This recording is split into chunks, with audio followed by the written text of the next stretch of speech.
बिस्मिल्लाहिर्रहमानिर्रहीम। Dear students, अस्सलाम वालेकुम। Open institute of calligraphy and fine arts channel की जानिब से मैं हूं नवीद अख्तर उपल। तो डियर स्टूडेंट्स, आज हम कलम कट मार्कर के साथ ख़त रिका को लिखना सीखेंगे। और कलम कट मार्कर के साथ हम इसलिए लिखना सीख रहे हैं क्योंकि बहुत सारे स्टूडेंट्स ऐसे हैं कि उनके पास ना तो इंक होती है अवेलेबल होती है और ना ही उनको कलम मिलती है। अगर ये दोनों चीज़ें मिल भी जाती हैं तो उसको मैनेज करना बहुत ही उनके लिए मुश्किल हो जाता है। उनको समझ नहीं आती कि हमने कलम का ख़त जो है ना वो कितना रखना होता है, छोटा रखना है, बड़ा रखना है, तो ख़त रिका के रूल्स क्या हैं। तो ये काफ़ी प्रॉब्लम्स जो है ना उनको आ रही होती हैं।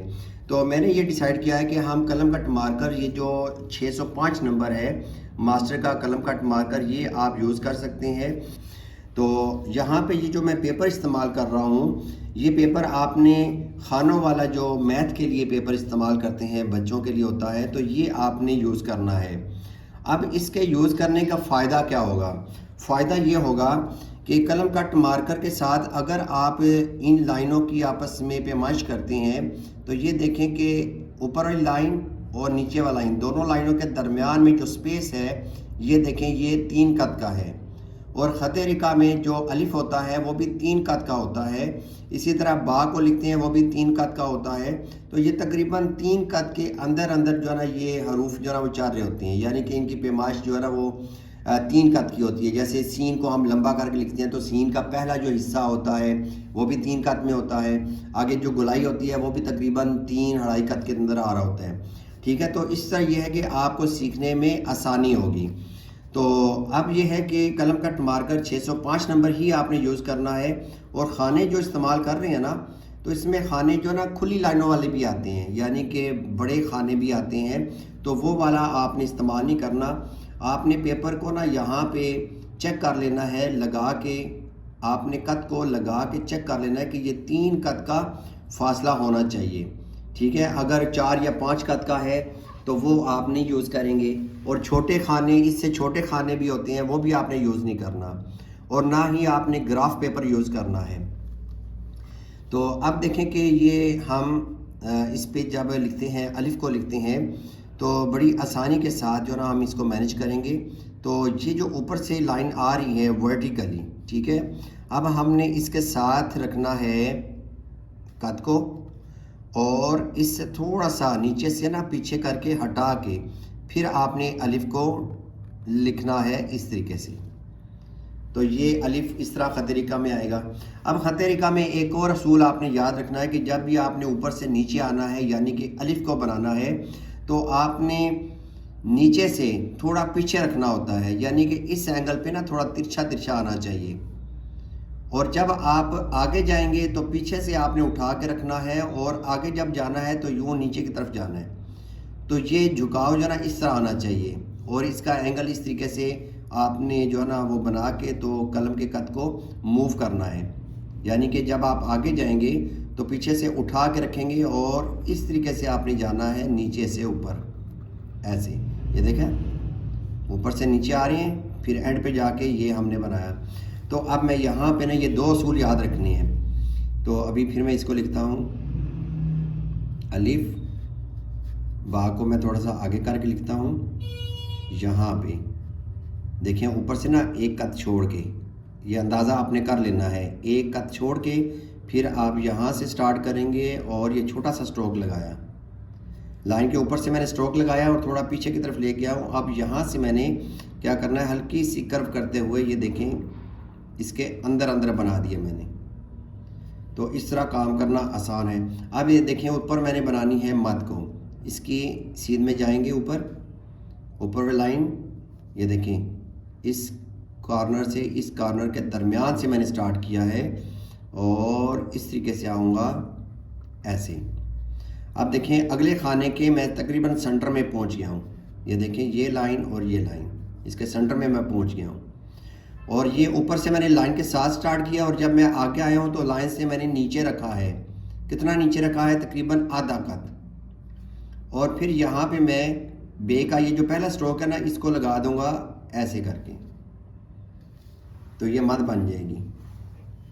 बे का हम नुक्ता लगाते हैं। अब हम आगे चलते हैं, हम लिखते हैं जीम को। जीम को लिखने के लिए मैं इसके बिल्कुल सेंटर में रखा, कद को बिल्कुल सीधा। अब जीम को समझने वाला है, ये पॉइंट और ये पॉइंट बिल्कुल सेंटर में रखा, आधा कद ऊपर रखा, आधा नीचे रखा, लाइन के ऊपर ऐसे रखा। अब यहाँ से कर्व करके आपने थोड़ा सा पीछे आना है, ये देखें थोड़ा सा पीछे, यहाँ से आपने ऊपर की तरफ जाना है पीछे। अब इसको इसके साथ मिला के आपने ये देखें क्या चीज़ बनानी है, ये चीज़, इसकी जो गर्दन बनेगी इस तरह बनेगी। ये फिर देख लें, अगर ना समझ आए तो आप इसकी ना अलग से प्रैक्टिस करके तो फिर आप इसको कर सकते हैं काबू में। ये देखें इसके साथ मिलाया और फिर ऐसे आगे। अब यहाँ से ना तकरीबन एक कत लाइन से ऊपर ही है, यहाँ से हमने ज़्यादा गुलाई नहीं करनी, क्योंकि जो उर्दू की राइटिंग होती है ख़त नस्तालीक, तो जब मैं स्टूडेंट्स को ख़त तरीका करवा रहा होता हूँ तो स्टूडेंट्स क्या करते हैं कि इसको ख़त नस्तालीक में ले जाते हैं, ऐसे गुलाई कर देते हैं। ऊपर नहीं जाना, यहाँ से हल्की सी गुलाई करेंगे, यहाँ से फिर आपने सीधा जाना है, ये देखें ऐसे। और जब एंड पे जाना है तो आपने नीचे वाली नोक उठा लेनी है, ऊपर नोक के साथ आप इसको थोड़ा सा आगे लेके जाएंगे। ये देखें ये नीचे से यहाँ से ना कट बन गया है, यानी कि इसको आप इस तरह नहीं बनाएंगे। मैं दोबारा लिखता हूँ, जो स्टूडेंट मिस्टेक करते हैं, जो मिस्टेक है वो बताने लगा हूँ। यहाँ से क्या करते हैं, ये सीधा लेके यहाँ पे छोड़ देते हैं। तो ये देखें इसमें और इसमें फ़र्क है। तो जीम को हम इस तरीके से बनाएंगे। अब दूसरा जो ता है वो भी बता देता हूँ आपको कि इस कॉर्नर से आपने ऐसे ऊपर जाना है, ठीक है। यहाँ से फिर ये एंड पे आके गुलाई करेंगे, लाइन के साथ टच करके लिखेंगे, ठीक है। पीछे से उठा के रखना है ताकि दो नुक्ते इस तरह बनेंगे ऐसे। जीम को थोड़ा सा आगे से मैं स्टार्ट कर लेता हूँ।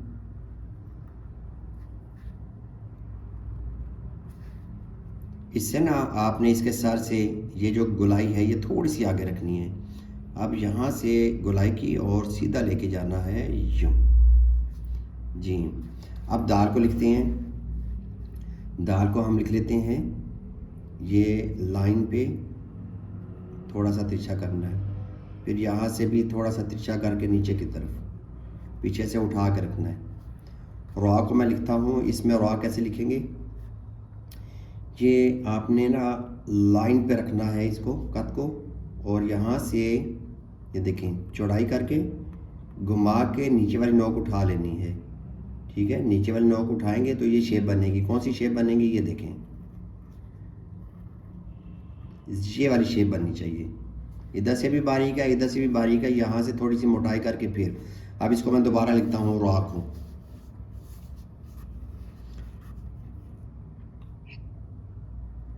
ये दबाया, फिर एकदम साथ साथ मार्कर को घुमाया और मुसलसल ऊपर वाली नोक जो ना ऐसे ले जानी है, और ये जो कट आ गया है इसको आपने इसके साथ मिला देना है।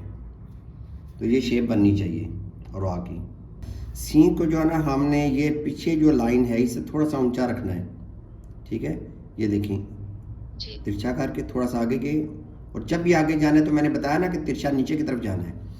फिर आपने ये थोड़ा सा फासला रखते हुए फिर आपने इसके साथ फिर थोड़ा सा ज़्यादा आगे जाना है। पीछे कितना रहना है आपने, आधा कत, और यहाँ पे कितना होगा, एक कत, यानी कि पूरा एक नुक्ता। फिर आपने यहाँ से यही स्ट्रोक लगाना है जो कि आपने बा के साथ लगाया था। फिर आपने यहाँ से कैसे जाना है, तिरछा नीचे की तरफ जाते हुए तिरछा जाके उसके बाद आपने गुलाई को उठाना है। अब ये जो गोलाई है ना, ये आपने इसके स्टार्टिंग पॉइंट से, यानी कि ये जो नोक है इसकी दूसरी, इसकी सीध में रखना है आपने, ऊंचा नहीं लेके जाएंगे। सीन को दोबारा से देख लें,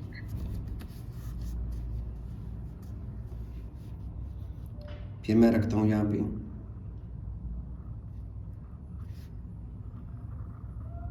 ऐसे बनाएंगे। अब शीन को कैसे बनाएंगे, शीन को बनाने के लिए आपने ये जो ता लिखा ना, ता की ये वाली शेप बनानी है। यहीं से मैं स्टार्ट करता हूँ और ऐसे लेके जाता हूँ। ये देखें ता के लिए ऊपर ले जाते हैं तो आपने यहाँ पे रोकना है, यहाँ पे फिर आपने यही स्ट्रोक लगा के नीचे आपने गोलाई कर देनी है, ठीक है। तो ये शीन को जब लंबा करके इसे कहते हैं कशिश, ये कशिश वाली शीन है, कशिश खींचना। तो अब ये है कि ख़त रिका में जो 3 नुक्ते होते हैं वो इस तरह होते हैं कि आपने जैसे अरबी में या उर्दू में 8 लिखते हैं ना, ये देखें ऐसे 8 लिखते हैं, तो आपने ये वाला हिस्सा बड़ा बनाना है और दूसरा हिस्सा ये छोटा कर देना है, ठीक है। तो ये 3 नुक्ते कंसीडर होते हैं ख़त रिका में।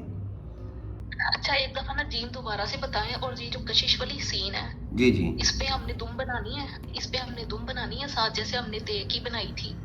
हाँ ये बनानी है ना, बनाई है मैंने, ये लाजमी बनानी है। ये बनानी है। जी जी अच्छा, और जी में एक दफा दोबारा से बताएं। जी, ये जीम दोबारा से देख लें। मैं थोड़ा ऊपर करता हूँ और आपके करीब जो है ना मैं लिखता हूँ। ये देखें, यहाँ से आपने सेंटर से स्टार्ट किया ना, यहाँ से आपने पीछे की तरफ जाना है, लंबा स्ट्रोक नहीं बनाना ज़्यादा। यहाँ से आपने पीछे की तरफ जाना है लेकिन कर्व करते हुए ऊपर की तरफ जाना है, ठीक है। अब इसको ना बारीक में ही रखते हुए ऐसे, ये देखें, इसको इसके साथ मिलाया और थोड़ा सा आगे जाके आपने ये वाला स्ट्रोक बनाना है, ये देखें ऐसे, इधर से भी बारीक है इधर से भी बारीक है और दरमियान में से बहुत ज़्यादा मोटाई नहीं है। यहाँ से आप ऐसे ना पीछे की तरफ जाएंगे और यूँ कर दिया, नीचे वाली नोक उठा लेनी है, ऊपर नोक के से ऊपर ना थोड़ा सा प्रेशर दे के तो आपने ये नोक बना देनी है, तो इस तरह ये जीम बनेगा। ठीक हो गया। ठीक हो गया ना? ठीक हो गया जी, अभी प्रैक्टिस करके ना तो फिर मुझे चेक करवाइएगा। अच्छा मैं करती भेजती हूँ आपको काम से। जी इंशाल्लाह।